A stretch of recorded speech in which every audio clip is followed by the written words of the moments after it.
નમસ્કાર મિત્રો, આજે ગુજરાતના વાતાવરણમાં એક મોટો પલટો જોવા મળી રહ્યો છે। આજે બપોરે મિત્રો ગુજરાતના અમુક વિસ્તારોમાં હળવો વરસાદ જોવા મળ્યો હતો। આજે ગુજરાતના દરિયાકાંઠાના વિસ્તારોમાં માવઠાની આગાહી કરવામાં આવી રહી છે। મિત્રો, દરિયા કિનારે ભારે તોફાની પવન ફૂંકાવાને કારણે એલર્ટ આપવામાં આવ્યું છે। આજે મિત્રો આપણે આ વિડીયોમાં હવામાન વિભાગે કરેલી એક નવી આગાહી અંગે વાત કરીશું, તો વિડીયોને છેલ્લે સુધી જરૂરથી જોતા રહેજો। વિડીયો પસંદ આવે તો વિડીયોને લાઇક કરી દેજો અને અમારી આ યુટ્યુબ ચેનલને સબસ્ક્રાઈબ જરૂરથી કરી દેજો। હાલ મિત્રો તમે વેધર એપ્લિકેશનમાં જોઈ શકો છો કે મહારાષ્ટ્રના વિસ્તારોમાં હળવું વાવાઝોડું જોવા મળી રહ્યું છે, જે ભારે પવન સાથે ગુજરાત નજીક આવી રહ્યું છે, જેના કારણે આગામી 2 દિવસ સુધી ગુજરાતમાં વરસાદનું સંકટ જોવા મળી શકે છે। હાલ મિત્રો આ વાવાઝોડું ગુજરાતથી 100 કિલોમીટર દૂર છે, જે મિત્રો આગળ વધીને આગામી 2 થી 3 દિવસમાં ગુજરાતમાં માવઠું પાડી શકે છે। આ માવઠાના કારણે ગુજરાતમાં તોફાની વરસાદ અને પવન સાથે ઠંડી પણ ભૂકા બોલાવશે। હાલ મિત્રો ગુજરાતમાં પવનની ઝડપ અંગેની વાત કરીએ તો ગુજરાતમાં હાલ 80 થી 90 કિલોમીટર પ્રતિ કલાકની ઝડપે પવન ફૂંકાઈ રહ્યો છે, જેના કારણે મિત્રો ગુજરાતમાં ભારે ઠંડીમાં વધારો થશે। હાલ મિત્રો ઉત્તર ભારતમાં ભારે હિમવર્ષા પડી રહી છે, જેની સીધી અસર ગુજરાત પર જોવા મળી રહી છે, જેના કારણે ગુજરાતમાં વહેલી સવારે ભારે ગુલાબી ઠંડીનું મોજું ફરી વળ્યું છે।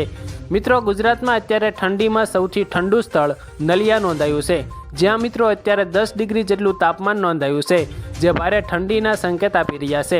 મિત્રો ત્યાર પછીના સમાચાર અંગેની વાત કરીએ તો હાલ દરિયામાં ભારે વરસાદી વાવાઝોડા જોવા મળી રહ્યા છે, જેના કારણે આગામી જાન્યુઆરી મહિનામાં ભારે માવઠું પડવાની શક્યતા છે।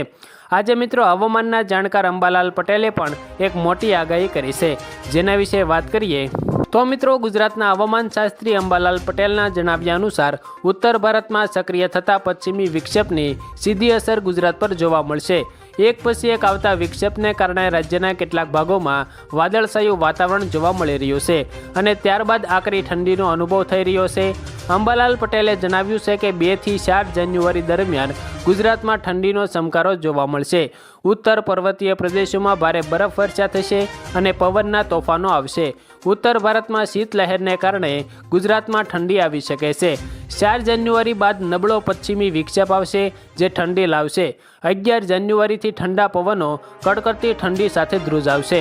મિત્રો ત્યાર પછી વાત કરીએ તો 14મી જાન્યુઆરી એટલે કે મકર સંક્રાંતિના દિવસે પવનની ગતિ કેવી રહેશે તેને લઈને પણ અંબાલાલ પટેલે સ્પષ્ટતા કરી છે।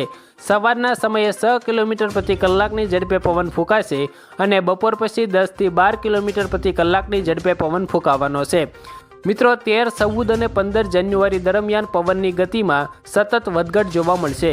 સવારે પવન ધીમો હોવાથી પવન ચગાવવામાં થોડી મુશ્કેલી પડી શકે છે, પરંતુ બપોર પછી પવનની ગતિ વધતા પતંગના રસિયાઓમાં ઉત્સાહ જોવા મળી શકે છે। મિત્રો ત્યાર પછીના સમાચાર અંગે વાત કરીએ તો ગુજરાતમાં હવે ઠંડીએ જોર પકડ્યું છે। સવારમાં કડકડતી ઠંડીને લઈને લોકો ધ્રુજાઈ રહ્યા છે। ગુજરાતમાં શિયાળાએ હવે પોતાનું અસલી સ્વરૂપ બતાવી રહ્યું છે। હવામાન નિષ્ણાત અંબાલાલ પટેલે રાજ્યમાં આગામી દિવસોમાં ઠંડી અને વાતાવરણમાં હવામાન નિષ્ણાત અંબાલાલ પટેલે રાજ્યમાં આગામી દિવસોમાં ઠંડી અને વાતાવરણમાં જે પલટો આવશે તેને લઈને એક મહત્વની આગાહી કરી છે। હવામાન નિષ્ણાત અંબાલાલ પટેલે આગાહી કરી છે કે વેસ્ટર્ન ડિસ્ટર્બન્સને કારણે રાજ્યના અનેક ભાગોમાં તાપમાનનો પારો ગગડવાની શક્યતા છે। આ વખતે મિત્રો ઉત્તરાયણ પર પવન સારો રહેશે। બપોર પછી દિશા અને પવનમાં ફેરફાર થઈ શકે છે। 11 જાન્યુઆરી આસપાસ અને 18 જાન્યુઆરીના અંતમાં ભારે આકરી ઠંડી જોવા મળશે। તો આભાર મિત્રો, આજે આપણે હવામાનને લઈને કેટલાક મહત્વના સમાચારોની વાત કરી। જો તમને આ વિડીયો પસંદ આવે તો વિડીયોને એક લાઇક કરી દેજો। ચેનલમાં નવા છો તો ચેનલને સબસ્ક્રાઈબ જરૂરથી કરી દેજો।